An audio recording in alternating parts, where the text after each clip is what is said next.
Buenas tardes a todos.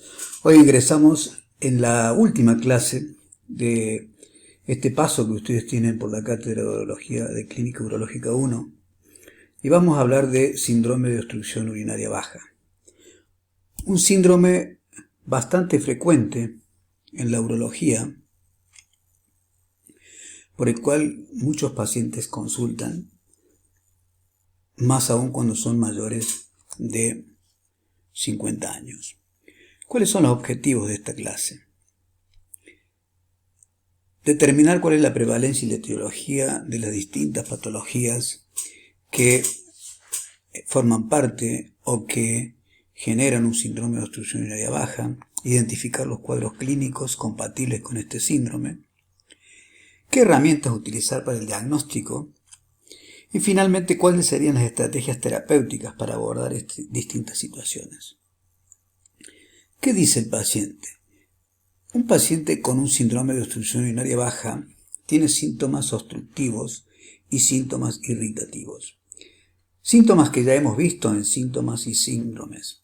La disuria, o sea, la dificultad para orinar, la disminución de la potencia y de calibre del chorro miccional, el goteo posmiccional y la sensación de vaciado incompleto, todos ellos síntomas obstructivos, que pueden estar acompañados de síntomas irritativos como son la urgencia miccional, la polaquiuria y la nocturia. Este síndrome de obstrucción urinaria baja, también denominado por muchos autores prostatismo, o sea que hace referencia a un cuadro vinculado muy frecuentemente con la hiperplasia prostática benigna. ¿Qué patologías agrupa este síndrome?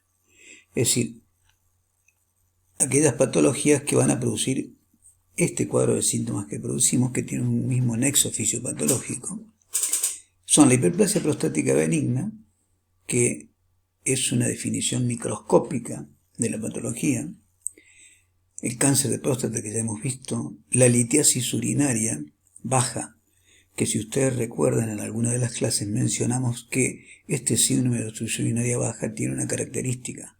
El paciente, cuando tiene el cálculo en la vejiga, comienza a orinar y por ahí está orinando con buen chorro y de golpe se corta el chorro. No hay ninguna otra patología que genere eso, ya que esto se debe a que el cálculo se enclava en el cuello vesical. O también el paciente que tiene estos síntomas, pero que en algún momento deja de orinar bruscamente porque el cálculo se ha impactado y ha quedado encajado o clavado en algún lugar de la uretra.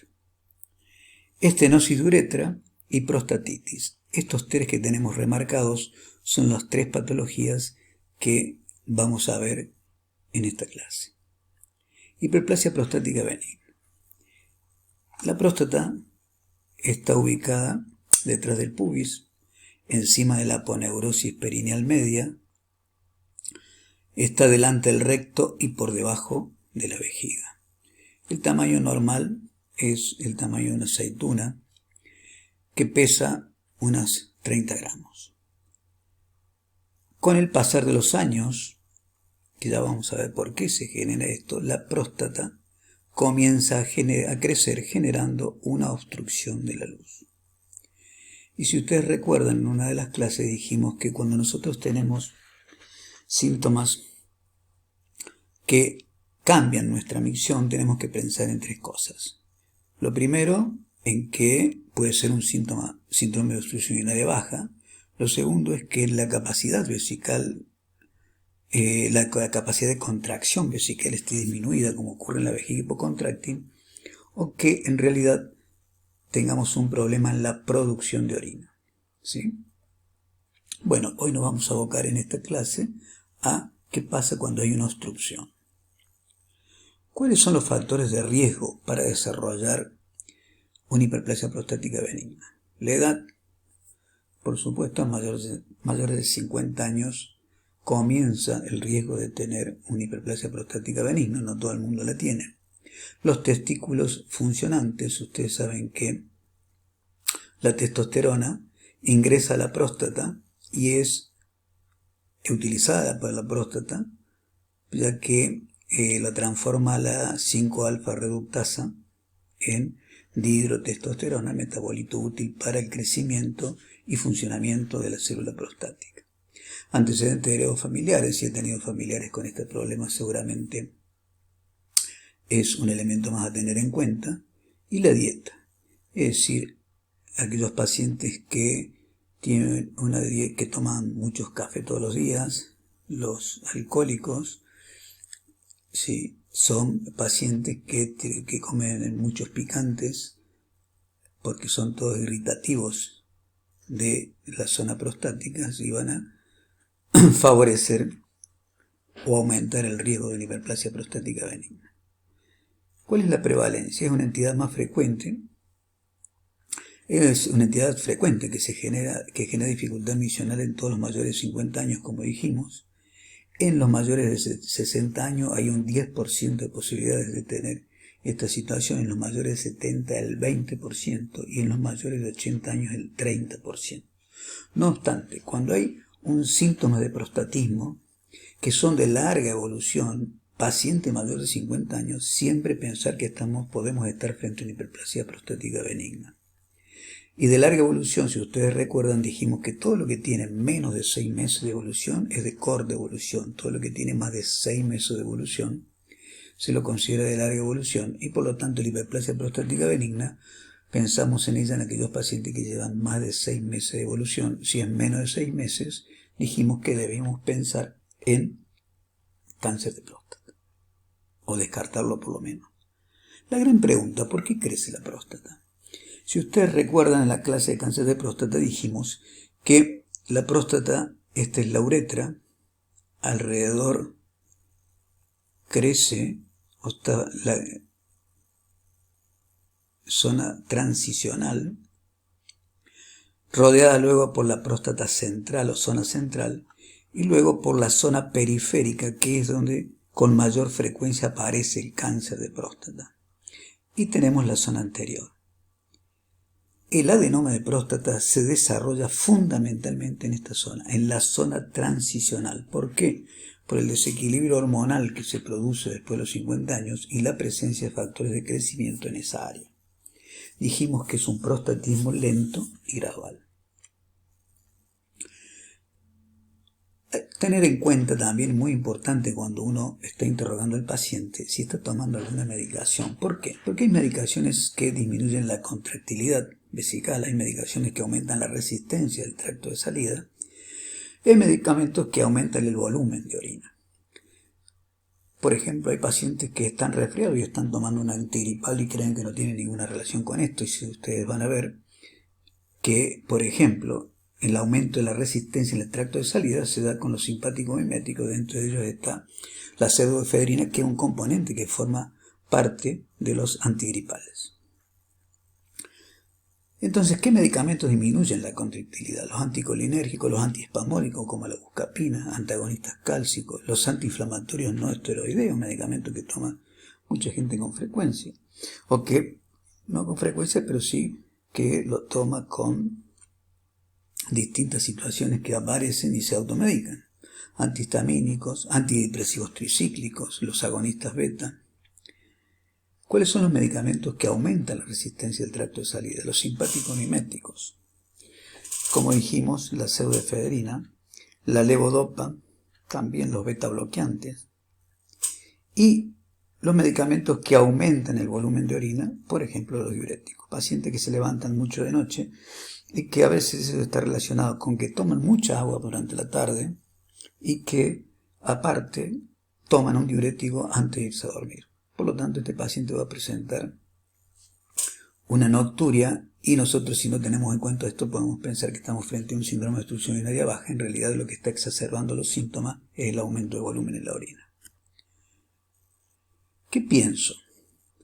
Siempre que estoy frente a un síndrome de obstrucción urinaria baja de larga evolución o de corta evolución, de acuerdo a lo que cuente el paciente, si toma medicamentos que pueden alterar la micción, como vimos recién, ¿y cuáles son los diagnósticos diferenciales? En estas tres situaciones debo pensar. Los diagnósticos diferenciales ya los mencionamos al principio. Y luego, ¿qué hago?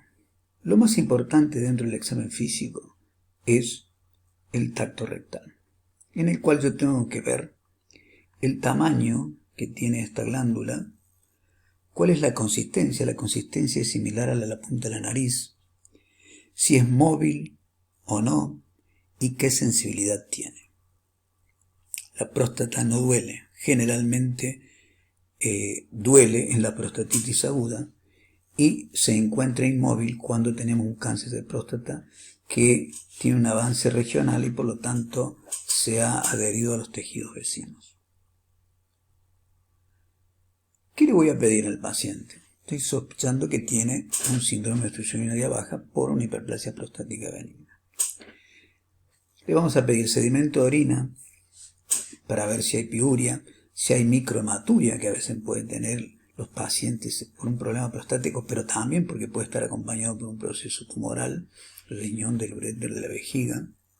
Una creatinina sérica para ver si no está impactando esta obstrucción, si la tuviera, en la parte alta y me está modificando el filtrado glomerular. Un antígeno prostático específico para descartar, o por lo menos si hay sospecha de cáncer de próstata. Una ecografía renal bilateral que generalmente se pide para todos los pacientes que se hacen el control urológico, que concurren para ver si no hay repercusión sobre la vía alta, si no hay dilatación, si no hay asociado un tumor de riñón. Saben que el 60% del diagnóstico se hace a través de el accidentaloma, es decir, y una ecografía vésico-prostática, que es fundamentalmente el aporte que nos va a dar cuánto de residuo posmisional tiene el paciente. Si es mayor o menor de 80 centímetros cúbicos. Cuando pasa los 80 centímetros cúbicos, comenzamos a sospechar que este paciente está vaciando mal la vejiga. Y por último, la flujometría, que es una manera de objetivar cuál es el flujo del paciente. Ese flujo del paciente que lo vamos a hacer a través, dijimos, de la flujometría. La flujometría es una parte del estudio que es la urodinamia. ¿La urodinamia qué es? Es aquel estudio que nos permite medir cuál es el flujo del paciente y con qué presión está orinando. ¿Cómo se hace? En realidad, lo que hacemos es colocar un catéter por la uretra hacia la vejiga, se comienza a llenar con líquido por goteo a temperatura natural y hay un catéter. Este catéter tiene doble luz y después tenemos un catéter que está colocado en el recto para medir la presión rectal y el flujómetro. Este aparatito que ven ustedes ahí, donde el paciente posteriormente va a orinar. Entonces, a medida que se va llenando la vejiga, va aumentando la presión del detrusor, como ustedes ven aquí. Cuando el paciente ya tiene, va a decir a qué momento, generalmente los 150 centímetros cúbicos, yo tengo el primer deseo miccional, y a los 400 centímetros cúbicos, que es la capacidad vesical máxima, tengo el deseo miccional máximo. 400 o 500 centímetros cúbicos. Cuando el paciente comienza a orinar, ustedes van a ver cómo se observa en esta imagen el flujo de orina, ¿sí? Con el aumento de la presión del detrusor y, por supuesto, aumento de la presión vesical. Y esto permite determinar también con el que está en el recto si el paciente está haciendo presión abdominal o no. Y va a arrojar unos valores donde el flujo máximo que se considera normal es de 15 mililitros por segundo o más, que es el CUMAC. El flujo promedio es de 10 mililitros por segundo o más y el tiempo miccional no debe ser menor de los 30 segundos para un volumen de 300 centímetros cúbicos. La presión en el varón es de 40 centímetros cúbicos, mientras que en la mujer es de 20 centímetros cúbicos, centímetros de agua, perdón, igual que centímetros de agua en el varón. Esto es una curva normal y esto es una curva de un paciente obstruido. Y esto permite diferenciar también qué es una vejiga hipocontráctil de un síndrome de obstrucción urinaria baja.